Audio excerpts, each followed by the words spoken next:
The Brazil Grand Prix was almost like an episode of Wipeout, and a lot happened, so let me break this down as quick as I possibly can. And important to note that Max Verstappen started in the pit lane because they put in a brand new power unit after their qualifying was incredibly poor and the car wasn't performing. So lights out and away we go. Okay.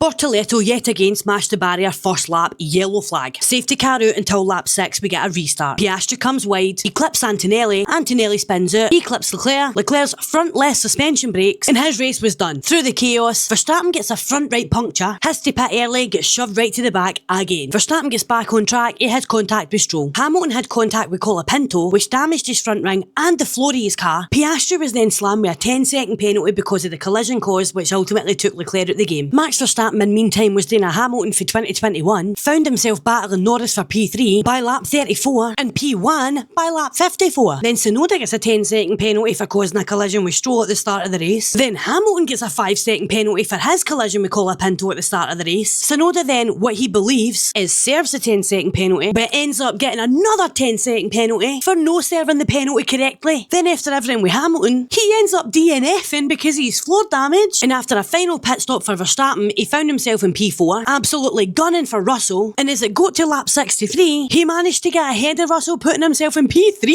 What a fucking race. I'm away to lie down in a dark room after all that. However, Norris took P1 and he's 24 points ahead in the World Drivers' Championship now. We've only got 3 races to go, and next up is Vegas. So get your glittery suit and your Louboutins, because we're going to Vegas, baby, in 2 weeks' time.